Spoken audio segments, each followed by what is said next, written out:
नमस्कार, बुलेटिन में आप सभी का स्वागत। मैं हूं आपके साथ तुषार कौशिक। केंद्रीय कैबिनेट यानी कि मोदी मंत्रिमंडल का आज शाम 6 बजे विस्तार किया जाएगा। पीएम मोदी के नए मंत्रिमंडल में 17 से 22 मंत्री शपथ लेंगे। इस दौरान कई मंत्रियों से अतिरिक्त प्रभार भी लिए जा सकते हैं। वहीं कई मंत्रियों की छुट्टी भी हो सकती है, जिसका सिलसिला शुरू भी हो चुका है। मध्य प्रदेश से बीजेपी के पूर्व अध्यक्ष और जबलपुर से सांसद राकेश सिंह का नाम संभावित मंत्रियों की सूची में है। वहीं मध्य प्रदेश से ही ज्योतिरादित्य सिंधिया मंत्री बनने के प्रबल दावेदार हैं। चुनावी राज्य उत्तर प्रदेश से 3 से 4 लोगों को मंत्री बनाया जा सकता है। इन मंत्रियों में अपना दल की नेता अनुप्रिया पटेल और इसके अलावा कई दूसरे नेता हैं। जिन राज्यों में अगले साल विधानसभा चुनाव होने हैं, उन राज्यों में सोशल इंजीनियरिंग को ध्यान में रखते हुए मंत्रिमंडल में तरजीह दी जाएगी।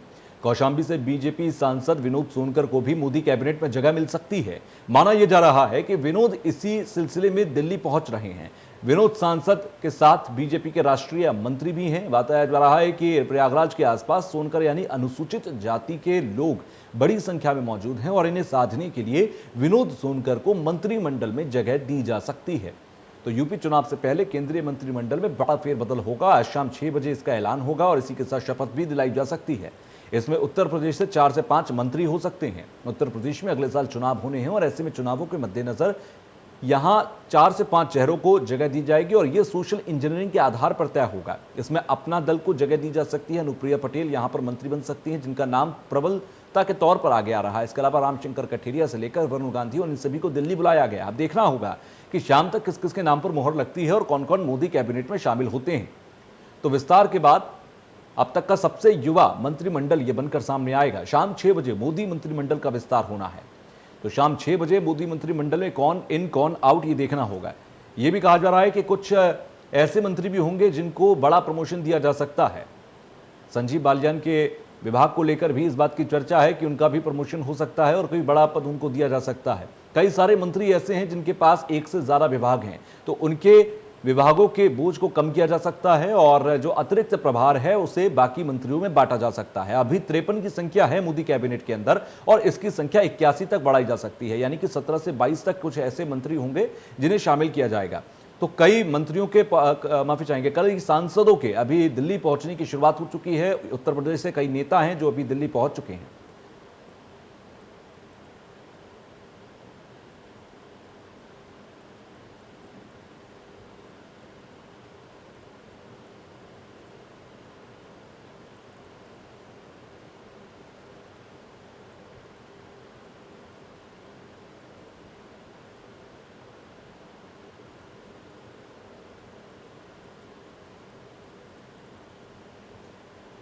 तो मोदी कैबिनेट के विस्तार को लेकर अब चर्चा यह है कि उत्तर प्रदेश और तमाम जो वो चुनावी राज्य हैं जहां पर अगले 1 से 2 साल के अंदर चुनाव होने, उनको किस तरह से तरजीह दी जाएगी। हमारे साथ दिल्ली से हमारे संवाददाता अजीत, हमारे साथ लखनऊ से हमारे संवाददाता विजय और हमारे साथ पीलीभीत से हमारे संवाददाता जुड़ रहे हैं। आप तीनों का स्वागत है। सबसे पहले अजीत, मैं आपके पास आ रहा हूं। आप कैबिनेट विस्तार को लेकर चर्चाएं जोरों पर हैं और तमाम जो संभावित मंत्री हो सकते हैं उनका दिल्ली पहुंचना, पीएमओ पहुंचना, पीएम आवास पहुंचना, यह लगातार जारी है।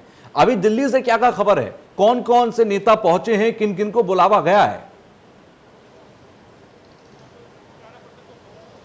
देखिए, साउथ पर अगर बात करें तो अनुप्रिया पटेल जो है सहयोगी दल में है। और अब देखेंगे अभी मूवमेंट की बात करें हम तो देखिए मूवमेंट यहाँ पे अब शुरू हो चुकी है। यानी हम कहें तो चाय पे जो तमाम लोगों को संभावित मंत्रियों को बुलाया गया था वो सभी लोगों को अब यहाँ से मूवमेंट लगातार होना शुरू हो चुका है। हम कहें तो बस अमित शाह कुछ ही देर बाद निकलना शुरू कर रहे हैं। देखिएगा, आप देखिए सामने आप देखिए, आपको विजुअल में साफ तौर से दिखाई दे रहा है कि अब मूवमेंट शुरू हो रहा है। लोगों का निकलने का जो सिलसिला वो अब जारी हो चुका है। अब लोग निकल रहे हैं, मीटिंग का दौर खत्म हो चुका है। ये माना जाएगा कि चाय पे जो चर्चाएं हो रही थी और मंत्रिमंडल का जो विस्तार में तमाम जिम्मेदारियों की बात कही जा रही थी, अब साफ तौर पर जाहिर हो रहा है कि वो डिस्ट्रीब्यूशन और बातचीत का दौर अब खत्म हो चुका है। अब बस कुछ ही देर बाद अब ये सभी लोग अपने घर जाएंगे और 2 घंटे 50 मिनट के बाद से फिर से इन सभी लोग को शपथ ग्रहण समारोह में शामिल होना है। यानी हम कहें तो 5 से 5:30 बजे के बीच ये सभी लोग संभावित जो लोग हैं सभी लोग वहां पर राष्ट्रपति भवन में होंगे और शपथ ग्रहण के समारोह में भाग लेते नजर आएंगे। तो साफ तौर पर है कि मूवमेंट अब शुरू हो चुका है। लेकिन अजीत, ये कह सकते हैं कि अब लिस्ट फाइनल हो चुकी है?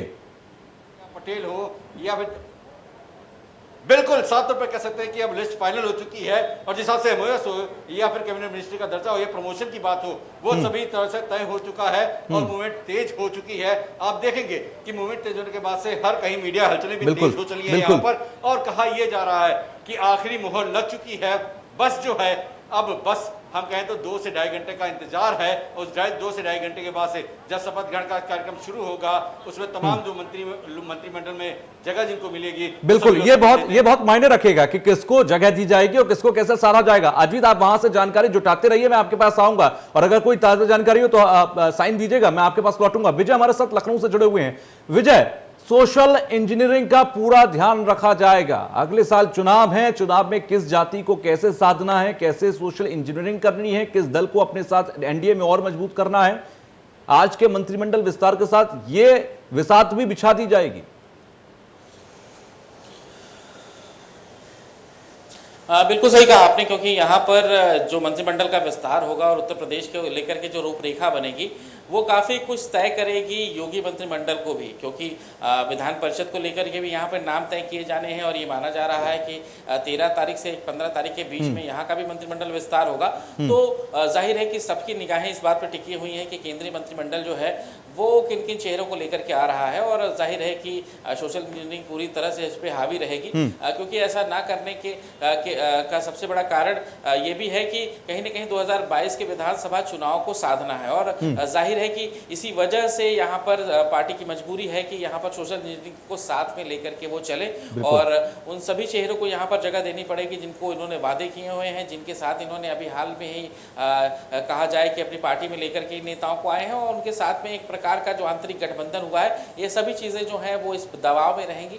अब इसमें सबसे बड़ा नुकसान उनका हो जाता है जो पार्टी के अंदर काफी लंबे समय से काम कर रहे होते हैं, लेकिन जाहिर है कि अगर आपको चुनाव में रहना है तो साम दाम दंड भेद वो सभी नीतियां आपको अपनानी पड़ती हैं और उसी नीति के तहत यहाँ पर भाजपा भी आगे बढ़ रही है। और जाहिर है कि आज जो मंत्रिपरिषद का जो विस्तार है उसमें उत्तर प्रदेश के कौन से चेहरे होंगे, जातिगत संरचना किस तरह से वो साधते हैं और किस तरह से वो इस चीज का संदेश देते हैं 2022 को जोड़ करके, क्योंकि उत्तर प्रदेश, उत्तराखंड, पंजाब, यहाँ 3 राज्यों के चुनाव बिल्कुल तय हैं और ऐसे में इन सब चीज़ों का ध्यान भी बिल्कुल रखा जाएगा। पश्चिमी उत्तर प्रदेश में जिस तरह से किसान बिल को लेकर के लगातार हंगामा चल रहा है, लगातार इस बात को लेकर के पंचायत चुनाव में भी देखने को मिला कि किस तरह से यहाँ पर पंचायत चुनाव में स्थितियां जो है वो काफी ज्यादा खराब रही, भाजपा के पक्ष में बिल्कुल नहीं रही और इसके अलावा ओम प्रकाश राजभर से भी इनका जो गठबंधन था वो टूट गया। तो उसके बाद से ही लगातार SC ST अनुसूचित जाति जनजाति को लेकर के लगातार जो निशाना है वो ओम प्रकाश राजभर साध रहे हैं। हाल ही में अनुप्रिया पटेल को भी पहले राउंड में मंत्रिमंडल में जगह नहीं मिली और ये माना जा रहा था कि कहीं ना कहीं ये चीज़ों को लेकर के अनुप्रिया पटेल भी मुलाकात कर रही है, तो इन सब चीज़ों पर भी जो है वो उस पर भी सबकी नजर यानी कह सकते हैं जो छोटे छोटे दल मिलकर जातिगत आधार पर एक फ्रंट बनाने की कोशिश कर रहे थे, उनका काउंटर स्ट्राइक ये कैबिनेट विस्तार हो सकता है। मैं लौटूंगा इस पर बात करूंगा आपसे। विभव हमारे साथ पीलीभीत से जुड़े हुए हैं क्योंकि वरुण गांधी को बुलावा आया दिल्ली से। विभव, किस तरीके की चर्चाएं हैं वरुण गांधी के नाम को लेकर?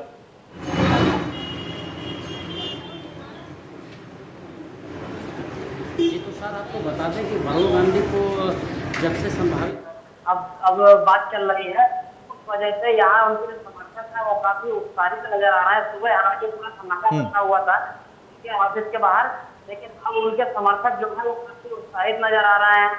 उन लोगों को ऐसा लग रहा है कि वरुण गांधी सांसद हैं और मंत्री बन जाएंगे मोदी कैबिनेट में तो क्षेत्र में विकास की बयार चल पड़ेगी और क्षेत्र में तेजी से विकास होगा। युवा है, युवाओं का चेहरा है वरुण गांधी, इसलिए लोगों को काफी उम्मीदें भी हैं वरुण गांधी से। ठीक है, मैं लौट रहा हूं विभव। अजीत, आपके पीछे काफी हलचल देख पा रहा हूं मैं। बिल्कुल सर, तो पर हम कहें तो आप 7 LKM के बाहर जैसे कि अब मीटिंग खत्म हो चुकी है, मीटिंग करने के बाद से अब सिक्योरिटी पूरी तरह से अलर्ट कर दी गई है और सिक्योरिटी अलर्ट होने के बाद से अब ये कहा जा सकता है कि बस कुछ ही क्षणों बाद यहाँ से जो है गृह मंत्री जो अमित शाह उनका वो मूवमेंट शुरू होगा। कुछ 1-2 जो हैं वो संभावित मंत्री जो होने वाले हैं वो अभी जा चुके हैं और उसमें मीनाक्षी लेखी भी हैं, इसमें जो है जो निकल चुके हैं। लेकिन अभी जिस हिसाब से अमित शाह और JP नड्डा और खुद PM मोदी अंदर मौजूद है, साथ में कुछ जो संभावित कैंडिडेट हैं वो भी अभी कुछ लोग अंदर बैठे हैं। बस कुछ ही देर का बस अंतर है, जब वो बाहर निकलेंगे, बाहर निकलने के बाद से घर पे जाकर वो अपनी तैयारियां करेंगे, शाम की तैयारियां, यानी जो महज कहें तो 2 से ढाई घंटे का बस समय बचा हुआ है।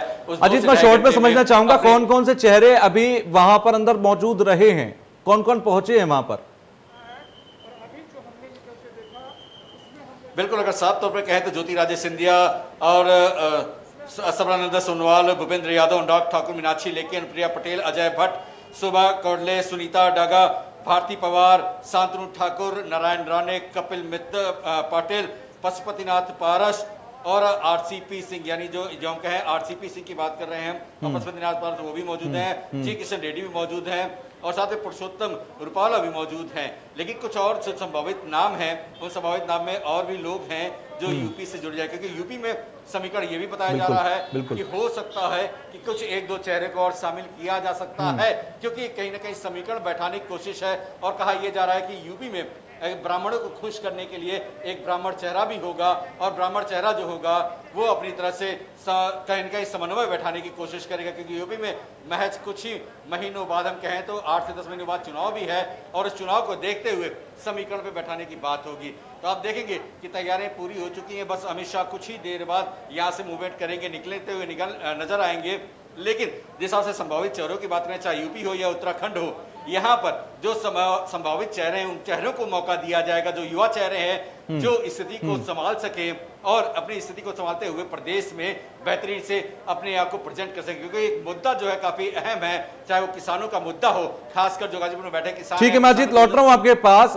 विभव, जिस तरह से आप बता रहे थे कि काफी उत्साह है पीलीभीत के अंदर उन तमाम युवाओं में जो वरुण गांधी के बुलावे को लेकर, वरुण गांधी के नाम की चर्चाओं को लेकर काफी उत्साहित हैं, आपकी बातचीत हुई, किस तरह का मानना है कि अगर वरुण गांधी कैबिनेट पे पहुंचते हैं तो पीलीभीत का विकास कैसे करेंगे? आपको बता दें कि वरुण गांधी जो है उसने निधि के अलावा जो उनकी सांसद निधि है उसके अलावा व्यक्तिगत सहयोग के लिए भी जाने जाते हैं। अपने पैसों से लोगों की आर्थिक मदद करते हैं। जैसे कोरोना काल में जो लोग जिनका देहांत हो गया था, तो 51 हजार रुपए की निधि अपने निजी खर्चे से उनको दिया था और उनकी आर्थिक सहायता की थी। इस तरीके से लोगों को लगता है कि जब वरुण गांधी मंत्री बन जाएंगे तो उसके बाद में उनके पास जो सीमित चीजें जो है वो आ जाएंगे, विकास कार्य कराने के लिए जो चीजें अभी अड़चन पैदा कर रही हैं उनको लेके वो दूर हो जाएंगी, और इसी वजह से वरुण गांधी पीलीभीत में तेजी से विकास करा सके। हालांकि वही तलाटी जो बता हुआ बहुत छोटा सा जिला है, बिल्कुल, उसके बाद भी विकास के लिए लगातार तरसता रहा है ये जिला। लेकिन जो वरुण गांधी के प्रशंसक है उनका ऐसा मानना है कि अगर वरुण गांधी मंत्री बन के तो तेजी से जिले का विकास होगा। ठीक है विभव, आपका शुक्रिया हमसे जुड़ने के लिए। मैं आपके पास आ रहा हूं विजय मिश्रा। जिस तरह से सोशल इंजीनियरिंग का भी हम लोग जिक्र कर रहे थे और बात कर रहे थे, अगर हम उसमें देखें, क्योंकि 2022 के चुनाव को लेकर बेहद महत्वपूर्ण होगा कि सभी दलों को साध कर आगे बढ़ें। छोटे छोटे दल, ओवैसी, राजभर, ये तमाम दल चाहते हैं कि जातिगत छोटे छोटे जो जातियां हैं उन सबको एक साथ ले लिया जाए, एक फ्रंट खड़ा कर दिया जाए। क्या ये कैबिनेट विस्तार के बाद काउंटर स्ट्राइक के तौर पर होगा और वो फॉर्मूला जो बनाने की कोशिश कर रहे हैं वो धराशायी होगा?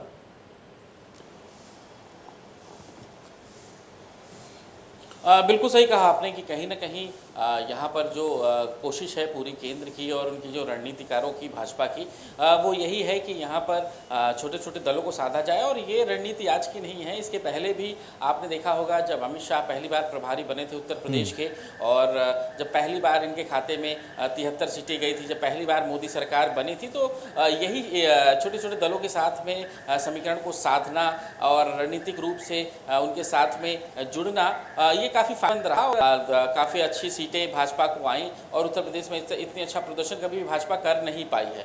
तो जाहिर है कि ये जो रणनीति है इसे पहले भी काम कर चुकी है, और यही वजह है कि इस रणनीति पर अभी भी आगे बढ़ने का पूरा प्रयास है। जो मेरी जानकारी है कि ओम प्रकाश राजभर से भी लगातार पार्टी बात कर रही है। भले ही ओम प्रकाश राजभर इस समय भाजपा से अलग हो गए हैं, मंत्री पद उन्होंने छोड़ दिया है, लेकिन इस बार चुनाव से पहले एक बार फिर से रणनीतिक रूप से उनको साधने की पूरी कोशिश चल रही है, और भाजपा के ही एक बड़े चेहरे जो हैं वो लगातार उनसे संपर्क में है। और ओम प्रकाश राजभर इस समय समाजवादी पार्टी से लगातार बातचीत कर रहे हैं। मुझे लग रहा है कि यहाँ पर अगर समाजवादी पार्टी से उनकी बात नहीं बनती है तो एक बार फिर से ओम प्रकाश राजभर जो है वो भाजपा के झंडे तले दिखाई देंगे, गठबंधन करते हुए दिखाई देंगे। लेकिन अभी जो स्थिति है वो भाजपा के लिए चिंताजनक है, क्योंकि ओम प्रकाश राजभर का आना या ना आना अभी भी संभावनाओं पर टिका हुआ है। लेकिन अन्य दलों को भी उन्हें साथ में लेकर चलना होगा, क्योंकि अगर ओम प्रकाश राजभर नहीं आते हैं तो यहाँ पर संजय निषाद उनके लिए काफ़ी ज़्यादा इंपॉर्टेंट हो जाते हैं। हैं, अनुप्रिया पटेल उनके लिए काफ़ी ज़्यादा इंपॉर्टेंट हो जाती हैं। और सबसे खास बात ये कि और भी जो पश्चिमी उत्तर प्रदेश के जो चेहरे हैं, जो नेता हैं, वो इस समय नाराज़गी वो अपनी जाहिर कर चुके हैं किसान बिल को लेकर के। पहले ही वो इस बात को बता चुके हैं कि जो हालात बने हुए हैं किसान बिल को लेकर के, उससे वहाँ की जनता अच्छी खासी नाराज़ है। और पंचायत चुनाव में आपने देखा भी होगा कि स्थितियाँ कैसी रही है। ज़रूर है कि जिला पंचायत अध्यक्ष का जो चुनाव वो भाजपा के खाते में रहा, लेकिन जो पब्लिक का जो चुनाव था वो कहीं ना कहीं भाजपा के लिए नुकसानदायक रहा। तो ये चीज़ें मैं आपको बता दूं कि ये जो रणनीतिक रूप से यहाँ पर जो स्थितियाँ बन रही हैं वो यही बन रही हैं कि उत्तर प्रदेश में 2022 को अगर साधना है तो इन सभी लोगों को यहाँ पर एक प्लेटफॉर्म पे लाना होगा, चाहे केंद्रीय मंत्रिमंडल में उन्हें जगह दी जाए या योगी मंत्रिमंडल में उन्हें जगह दी जाए या विधान परिषद के जरिए से उन्हें उत्तर प्रदेश में रखा जाए या संगठन में उन्हें बड़ा पद दिया जाए। ये सभी रणनीतिक रूप से काफ़ी ज़्यादा कारगर है। और इस समय केंद्रीय मंत्रिमंडल अगर का विस्तार हो रहा है तो जाहिर है कि यहाँ पर केंद्रीय मंत्रिमंडल में जगह सबके साथ के साथ ही आगे बढ़ पाएगी बीजेपी अगर 2022 में आगे बढ़ना है। मैं आ रहा हूं आपके पास, इससे पहले इटावा से हमारे साथ अमित मिश्रा जुड़ गए हैं। अमित, जिस तरह से रामशंकर कठेरिया का नाम आया है, जिस तरह से तमाम यूपी के दूसरे चेहरे हैं, इनको लेकर इटावा में क्या किस तरीके का माहौल है और वहां किस तरीके की चर्चाएं हैं? जी बिल्कुल तुषार, जहां एक तरफ बात की जाए कि इटावा से रामशंकर कठेरिया एक सीनियर नेता है, पूर्व केंद्रीय राज्य मंत्री रहे हैं और एससी आयोग के केंद्रीय अध्यक्ष रहे हैं, जिसको लेकर एक कैबिनेट मंत्री का दर्जा प्राप्त रहा है। लेकिन अभी विगत कई महीनों से उन पर कोई पद नहीं था। और चूंकि इटावा 2022 का चुनाव अगर देखा जाए तो उसको लेकर इटावा में एक जो नेता की एक मतलब कैबिनेट में यहाँ स्थान नहीं था, उसको लेकर एक कमी खल रही थी। लेकिन जब से एक सूत्रों से और ये जानकारी सामने आई है कि रामशंकर कठेरिया सांसद जो कैबिनेट में जगह पा सकते हैं, उसको लेकर इटावा में काफी खुशी का माहौल है। मेरे पीछे रामशंकर कठेरिया का शहर का आवास है और एक बीजेपी के उपाध्यक्ष भी हमारे साथ हैं कि किस तरह से तैयारियां तुषार की जा रही हैं। मैं इनसे बात करता हूं। उपाध्यक्ष जी, किस तरह की तैयारियां कर रहे हैं आप लोग अगर रामशंकर कठेरिया जी मंत्री बनते हैं तो? माननीय रामशंकर जी कठेरिया अगर मंत्री बनते हैं तो हमारे यहाँ ऐतिहासिक स्वागत होगा उनका। और यहाँ की जनता को बड़ी खुशी है कि हमें एक संसद में बोलने के लिए प्रतिनिधित्व मिले। तो अगर मंत्री बनते हैं तो आज शाम को किस तरह का जश्न रहेगा आप लोगों का? यहाँ पे बहुत ही आलीशान जश्न रहेगा। पटाखे और हर तरह का मतलब भीड़ भाड़ हर्षोल्लास के साथ उनका स्वागत करेंगे। अच्छा, जिस तरह से सांसद जी के आवास पर सुबह से तांता लगा रहता था, आज वो दिल्ली में है, तो क्या है लोगों का आना जाना किस तरह से आज देख रहे हैं आप लोग? सुबह से तांता लगा हुआ है, लोग यहाँ आके पूछ के और चले जाते हैं, जो हमारे है नहीं। अब जब वो कल या परसों में यहाँ आएंगे तो कुछ लोग तो दिल्ली ही जा रहे हैं उनके पास। ये तो सर आप देख सकते हैं कि लोगों का यहाँ जो कार्यकर्ता, ये बीजेपी के उपाध्यक्ष सुबोध तिवारी हैं, इनका तार लोगों का यहाँ तांता लग रहा है और बाकी लोगों ने दिल्ली भी जाने की तैयारी कर ली है। अगर शाम 6 बजे अजित, रामशंकर कठेरिया के किसी करीबी से आपकी बात हुई हो, किसी सोर्स से आपको कंफर्म खबर मिली हो कि रामशंकर कठेरिया के नाम को जो बुलाया गया दिल्ली, उस पर क्या चर्चा हुई? जब वो वहां मिले आला कमान से तब क्या चर्चा? कुछ सोर्सेस के हवाले से कुछ खबर है क्या वहां से? देखिए तो सर, सबसे बड़ी बात है कि मोदी कैबिनेट के लिए विस्तार को लेकर एक अहम भूमिका ये रही है कि जिसको भी बुलाया जाता है, जैसे कि पिछले वो जो पोर्टफोलियो हुआ था उसमें 2 घंटे पहले ही सांसदों को सूचना दी गई थी। तो कहीं ना कहीं ये चीजें तो छन के नहीं आ पाती हैं कि किसको है। लेकिन एक रामशंकर कठेरिया को दिल्ली बुलाया गया है और बाद में अगर पोर्टफोलियो दिया जाता है तो कहीं ना कहीं इटावा के लिए तो खुशी की बात है ही। लेकिन ये चीजें अभी पूरी तरह से छिपा कर रखी जा रही है, मीडिया से दबा के रखी जा रही है, लेकिन सूत्रों से छन के जो खबर आ रही है, बिल्कुल कहीं ना कहीं संकेत स्ट्रांग जरूर मिल रहे हैं। साइंस बहुत स्ट्रांग है कि रामशंकर कठेरिया और उत्तर प्रदेश में चुनाव और तमाम सीनियर लीडर्स को बुलाना, चाहे वो अनुप्रिया पटेल हो चाहे वो रामशंकर कठेरिया। एक और बड़ी खबर इस वक्त आ रही है, वो बड़ी खबर हम आपको बता दें, शिक्षा मंत्री निशंक ने कैबिनेट से इस्तीफा दिया। यह बड़ी खबर इस वक्त, निशंक ने कैबिनेट से इस्तीफा दिया। बीमारी के चलते शिक्षा मंत्री ने इस्तीफा दे दिया है। शिक्षा मंत्री की जिम्मेदारी निभा रहे थे और केंद्रीय मंत्री संतोष गंगवार ने भी इस्तीफा दे दिया है। शाम 6 बजे होगा मोदी कैबिनेट का विस्तार। देखिए सबसे बड़ी और अहम खबर इस वक्त, निशंक ने इस्तीफा दिया, संतोष गंगवार ने इस्तीफा दिया। संतोष गंगवार बरेली से आते हैं, उत्तर प्रदेश से ही आते हैं। बीजेपी की पहली सरकार 2014 में जो बनी उसमें भी रहे, 2019 में आए तब भी उनको मंत्री पद की जगह दी गई, फिलहाल उन्होंने इस्तीफा दिया है। दूसरी तरफ निशंक ने भी इस्तीफा दे दिया है। 2019 में चुनाव के बाद मंत्रिमंडल का जब विस्तार हुआ था या मंत्रिमंडल बना था, उस दौरान इनको अहम जिम्मेदारी दी गई थी, इनको शामिल किया गया था, शिक्षा मंत्री बनाया गया, उसके बाद नई शिक्षा नीति लेकर आए, हमेशा अच्छा काम करते रहे। अभी जब तमाम कोरोना काल में शिक्षा नीति को आगे बढ़ाना था, रिजल्ट बड़े बेहतर तरीके से उन्होंने सामंजस्य बिठा के काम किया, लेकिन आज बीमारी के चलते शिक्षा मंत्री पद से इस्तीफा दिया है। इस वक्त की बड़ी और अहम खबर है, केंद्रीय मंत्री संतोष गंगवार ने भी इस्तीफा दे दिया है। शाम 6 बजे अब मोदी कैबिनेट का विस्तार होगा। देखिए बड़े दिलचस्प ये इस वक्त खबर सामने आई है, क्योंकि कयास ये थे कि कई मंत्रियों को बाहर का रास्ता दिखाया जा सकता है या कई मंत्री इस्तीफा दे सकते हैं। अब ये जरूर देखना होगा कि निशंक एक चौंकाने वाला नाम है, रमेश पोखरियाल निशंक का नाम बड़ा चौंकाने वाला होगा कि शिक्षा मंत्री पद से उन्होंने इस्तीफा दिया। हालांकि उनका कारण बीमारी के चलते उन्होंने शिक्षा मंत्री पद छोड़ा है। दूसरी तरफ केंद्रीय मंत्री संतोष गंगवार ने भी इस्तीफा दिया। 2014 में जब मंत्रिमंडल बना था तब से लेकर उनके पद जरूर बदलते रहे, विभाग जरूर बदलते रहे, लेकिन लगातार वो कैबिनेट में बने रहे और ऐसे में अब उन्होंने भी इस्तीफा दे दिया है। तो ये दो इस्तीफों की खबर निकलकर सामने आई है, शिक्षा मंत्री रमेश पोखरियाल निशंक का इस्तीफा, दूसरी तरफ संतोष गंगवार का इस्तीफा। तो दो बड़े चेहरों का कैबिनेट से इस्तीफा देना, अब कैबिनेट के विस्तार को लेकर और ज्यादा कयास शुरू हो जाएंगे।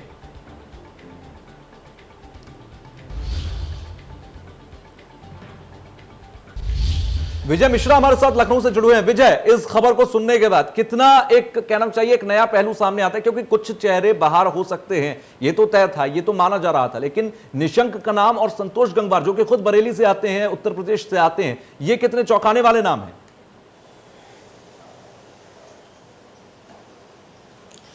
देखिए ये बिल्कुल तय था कि अगर कुछ नए नाम को शामिल करना है तो कुछ पुराने नामों को वहां से हटाना होगा और रणनीति के तहत ही यहाँ पर हटाना होगा। चाहे संतोष गंगवार की हम बात कर लें या निशंक जी की हम बात कर लें, तो जाहिर है कि केंद्रीय मंत्रिमंडल में अगर जगह मिलती है तो जिम्मेदारियां भी साथ में बढ़ती हैं। पश्चिमी उत्तर प्रदेश से आते हैं, बरेली से आते हैं, बरेली के साथ साथ में वहाँ पर भी आसपास के जो क्षेत्र हैं उनकी जिम्मेदारी उनके कंधों पर आ जाती है। और जाहिर है कि यहाँ पर जिला पंचायत चुनाव में जिस तरह की समीकरण बने हुए थे और क्षेत्र पंचायत चुनाव के जिस तरह के समीकरण बन रहे हैं, या फिर यहाँ पर जो पंचायत चुनाव हुए थे वहाँ पर वो लोगों को मनाने में उस तरह से कामयाब नहीं हो पाए थे जिस तरह के रिजल्ट्स की बात केंद्र सरकार या राज्य सरकार सोच रही थी।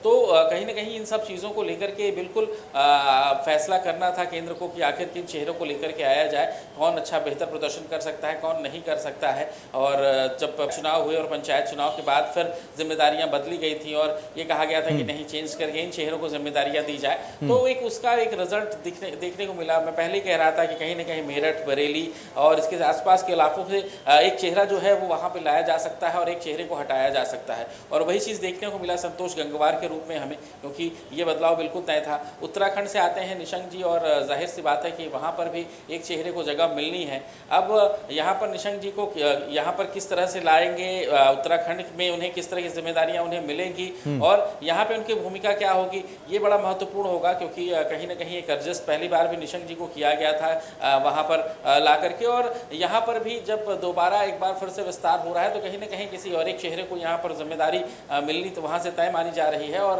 उत्तराखंड से चेहरा यहाँ पर लाने के बाद उत्तराखंड के भी चुनाव की रणनीति जो है वहाँ से जोड़ करके उसे देखा जाएगा। तो जाहिर है कि यहाँ पर अब इस्तीफों का दौर शुरू हुआ है और इस बात की बिल्कुल संकेत है कि इस्तीफों के बाद ही जगह बनेगी और जगह बनने के बाद इन स्थानों पर जो नए चेहरे हैं उनको एडजस्ट किया जाएगा। तो ये इसका एक सिलसिला जो है वो शुरू हो गया है, जिसमें संतोष गंगवार और यहाँ पर निशंक जी के इस्तीफे के साथ इसकी शुरुआत हो गई है। ठीक है, आप विजय हमारे साथ बने रहिए, हम आगे भी आपसे चर्चा करेंगे। एक छोटे सा ब्रेक का वक्त तो चला, ब्रेक के बाद फौरन लौटेंगे और चर्चा को अभी और आगे बढ़ाएंगे।